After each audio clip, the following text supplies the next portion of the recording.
What's up everyone? Thanks so much for tuning in. In today's video, we're finally diving back into the Crew Cab S10 project. Last time I made a video on this thing, it was still cold outside. A lot of people have been asking what the status of the project was and if I was going to continue it or not.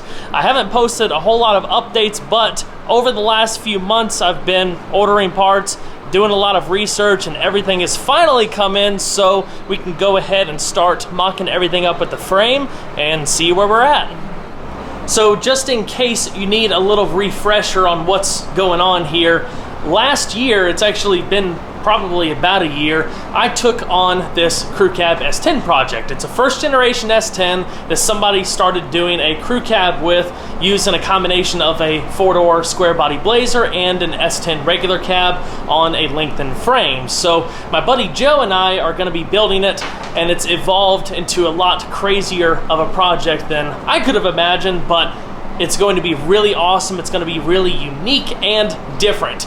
It's hard to be different on YouTube nowadays, so we're just going to go all out on this thing and build something really, really cool. Technically, this is episode 5 of the series. I haven't been able to make a lot of content on this project in the last year because there was just so much stuff that needed to be done aside from researching and ordering parts. I had to actually get this side of the shop cleaned up and organized to the point we actually had a place to build the truck. So now we're ready to go, start making some fun, semi-regular content, and I can't wait to share this journey with you guys, and of course get your feedback along the way. So before we get started, let me show you our general direction for the truck. I briefly touched on this in the last episode, but the general plans for the truck is to build a bagged V8 powered Phantom dually mini truck. It's going to be so much fun. Here is the layout of the suspension components that we're going to be fitting in this video. So up front we have control arms, different shock absorbers, we have the drop spindles, airbags, the compressors, the valves. For the back, we're actually doing a 2-link setup because of just how this project has kind of evolved. A lot of people out there use 4-link or 6-link setups, but with the engine that's going in and the power that we're going to end up making, those setups just weren't an option at this time. And this is why. The original plan for this truck was just to make a nice cruiser, something to take to car shows and just have some fun with, but I ended up having the opportunity come up to buy this 6-liter LQ9 V8. Came out of a Denali. Apparently it has like 80,000 miles on it, which doesn't really matter. I had thought about just having it rebuilt to stock because these made pretty decent power from the factory, but I'm going to end up going a little more hard at it, so to speak. It's going to make a bunch of power. I'm not really sure what yet, but because of that, that's why we had to go for the 2-link.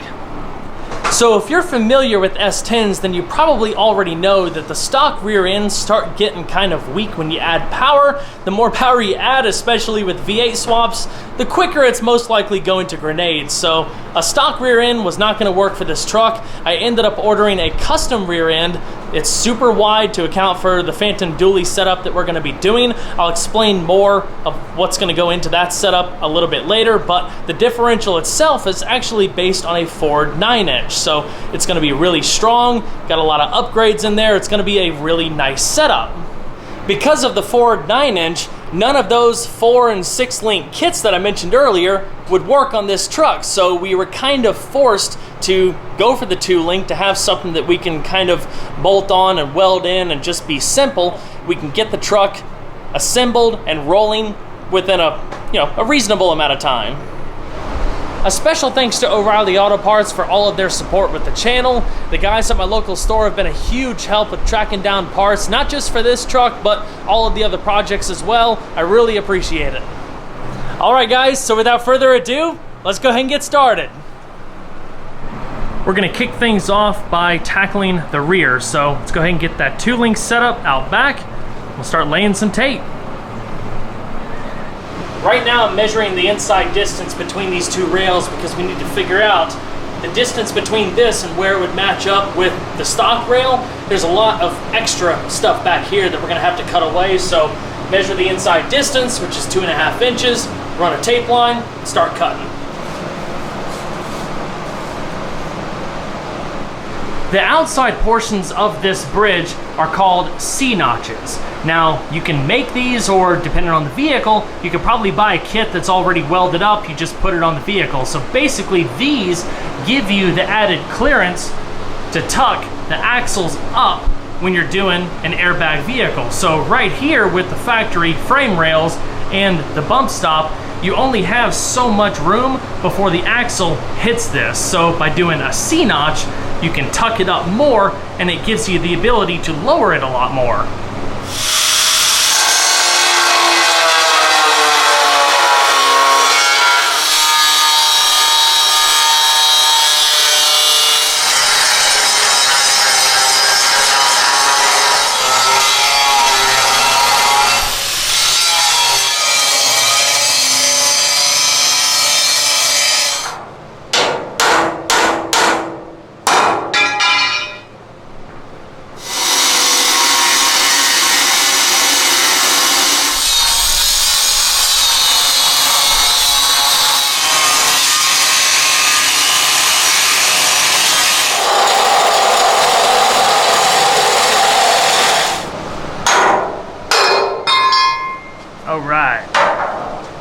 Alright, we're going to mount these up, get the bushings pressed in, get them mounted onto the frame so that way there we can mount the axle and center the bridge forward and back.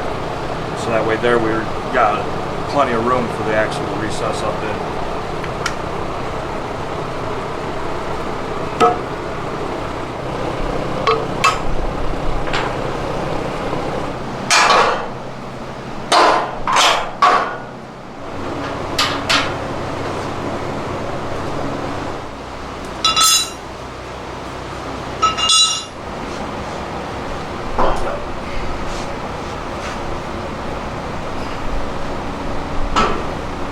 This is for the factory pin. This hex head is too big to go inside of it. Nice. So we're going to have to grind this so it's round. Okay.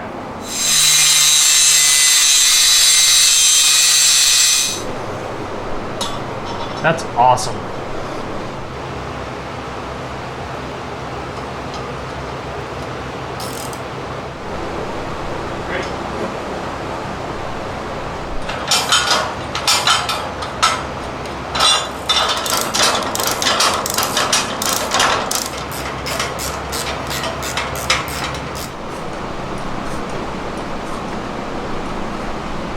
Now we'll make sure that the center of our bridge notch is dead center over the axle, so it gives us the most amount of room in front and back. And get it all cut out. Okay, first problem of the day. So we went to set the bridge on the frame to test fit it, and it doesn't quite fit. There could be a number of reasons why it doesn't fit. For one, this is an S10 frame mounted to a Blazer frame. It could have something to do with how everything is welded. There's no real way to know, but there is a solution. Yep, what we're going to do is we're going to take the frame rails and try and draw them in, see if we can get this set down on. I've seen this before with pre-welded bridge kits. If they're already well put together, I mean, we don't know what year this rear frame is, how many miles are on it, how it's driven. There's a lot of different things that can cause this particular issue. So we're going to start pulling and see if we can get it dropped down on.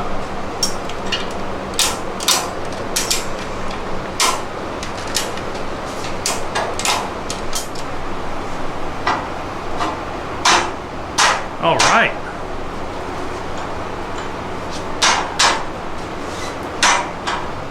There's still some stuff that needs to be ground down, but once we get the bridge in place, it'll give us a better idea of the areas we need to focus on the most, so we're not taking off more than we need. The front, grind this weld right here, cut the intersection of the frame,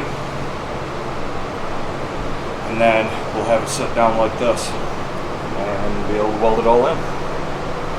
So that it's a nice tight gap, weld down the side, weld across. And after all that's done, then we'll cut the center section of the frame out.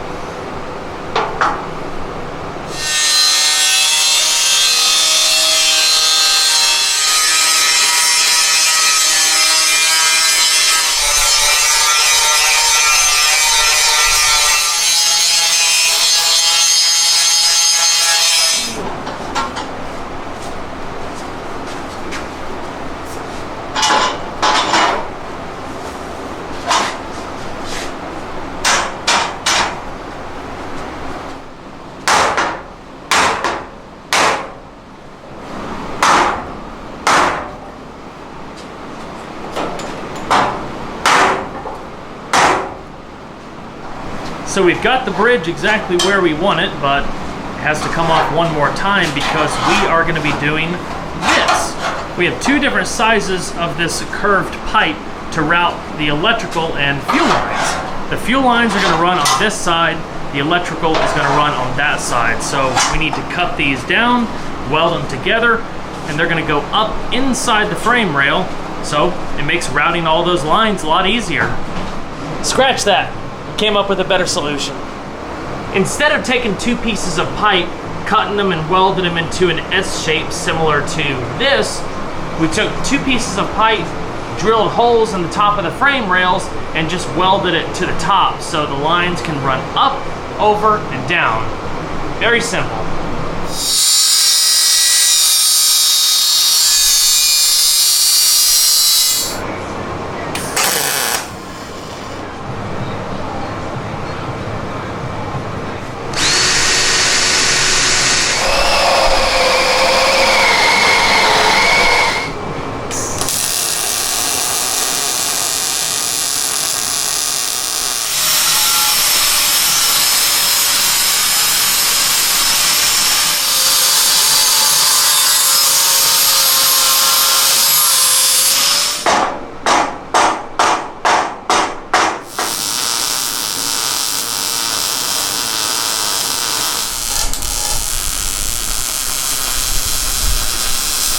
One thing I'm really excited about with this project is that it's just a fantastic learning opportunity. Over the past 2-3 years of doing project videos on this channel, I've learned a lot of stuff, but there's certain things like welding I really haven't had an opportunity to dive into until now. I've dabbled in it, but I'm by no means good. Joe has a lot more experience in it than I am, so he's focusing on all of the structural bits and making things pretty, but there are certain portions of the frame that we're not going to use that I can practice on, so we're taking some breaks here and there. He's showing me some tips and tricks, and I've done some good ones, some bad ones, but, you know, practice makes perfect, I suppose.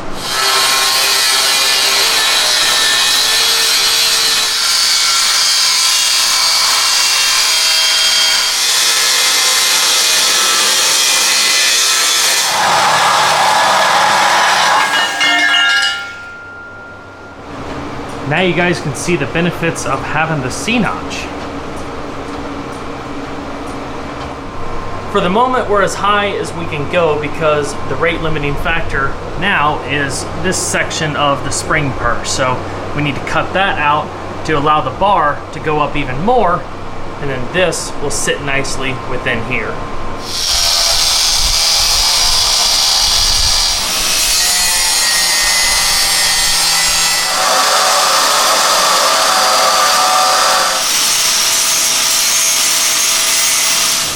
Okay, so we have maximum clearance now. This is as far up as the rear end will go.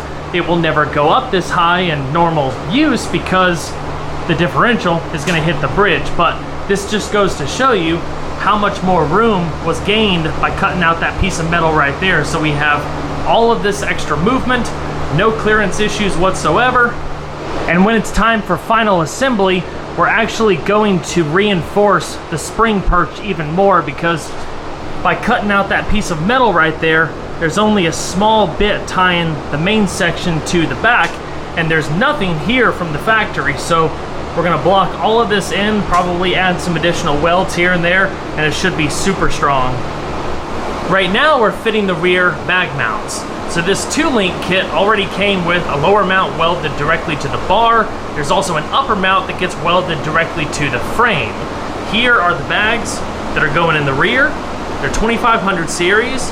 There's a single bolt at the bottom and 2 bolts at the top. That little red removable cap is where the airline goes.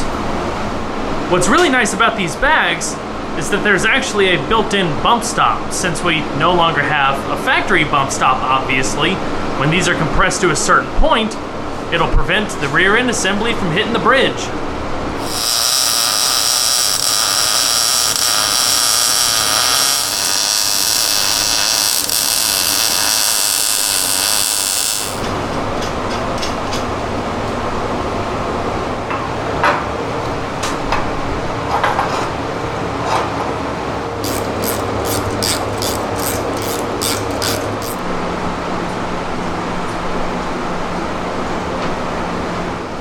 Alright, because this is technically a bolt-on kit for a standard or stock S10, to bag it, this Panhard bar will not work with a 9-inch.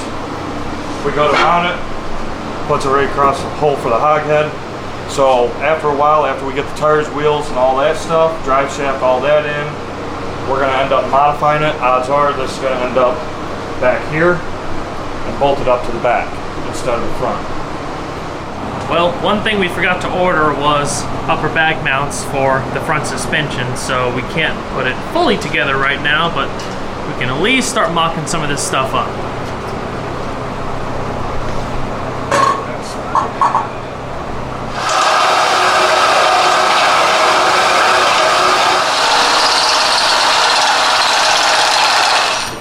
I completely forgot that the bolts that hold on the lower control arms are actually different sizes from the factory. The one up front is a little bit larger than the one that goes in the rear. But these lower control arms, the sleeves that go through the bushings, are the same size. So I think if I had used a factory size bolt back here, we might have run into a problem later on where the bushing kind of moves back and forth. So I drilled out those holes, and now we're running grade 8 bolts front and rear, the same size, so I think it's gonna work out pretty good.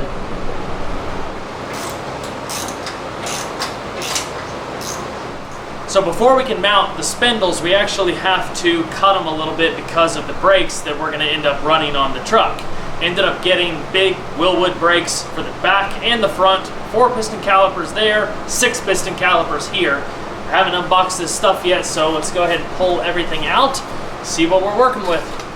Here's one of the caliper mounting brackets. It's large, that's why we gotta make the modifications on the spindles. Here's one of the calipers.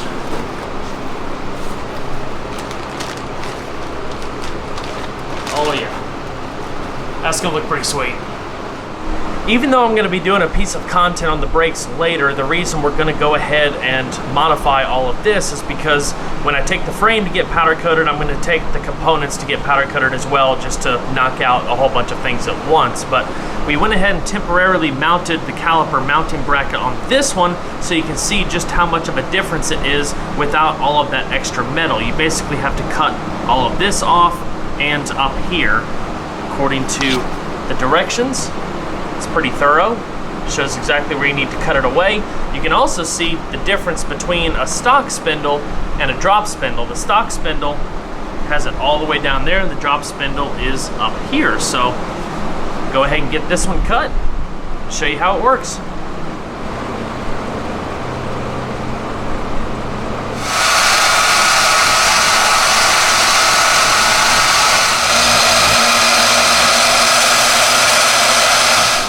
Now we need to drill out the threads and tap some new threads.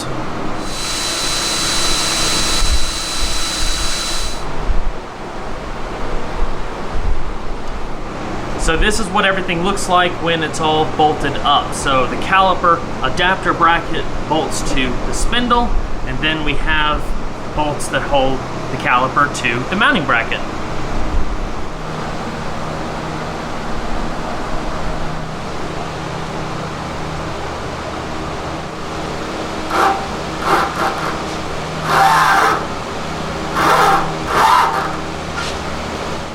Alright guys, we've pretty much done all that we're going to do for this video.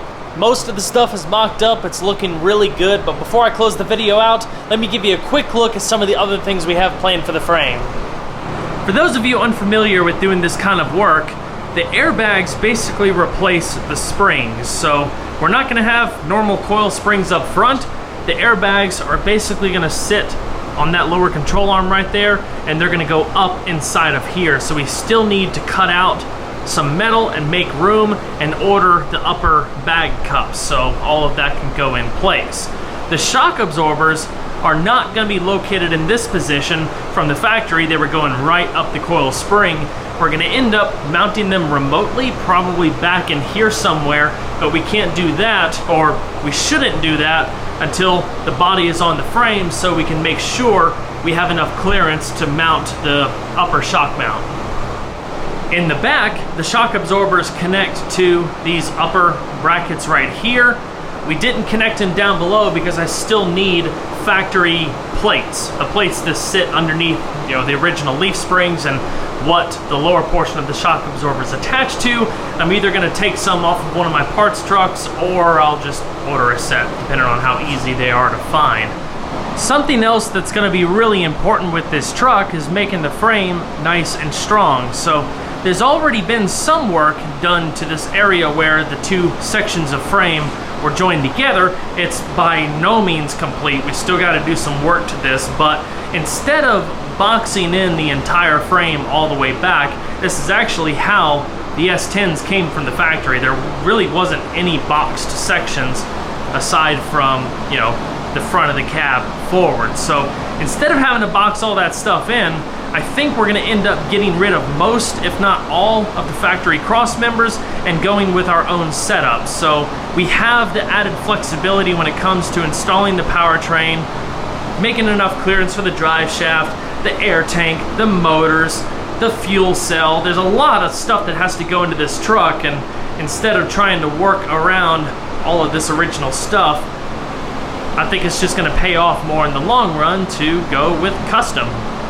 Well everyone, that is going to wrap it up for this video. I hope y'all enjoyed. If you haven't subscribed already, please consider doing so you don't miss any of the upcoming episodes. There's a lot of stuff to do, a lot of stuff to talk about. Also, make sure that little notification bell is selected so you can get properly notified of all of the new uploads. If you enjoyed, also leave a like below. It really helps out the video a lot. Also, once again, a special thanks to O'Reilly Auto Parts for all of their support. I'll see you guys on the next one. Take care.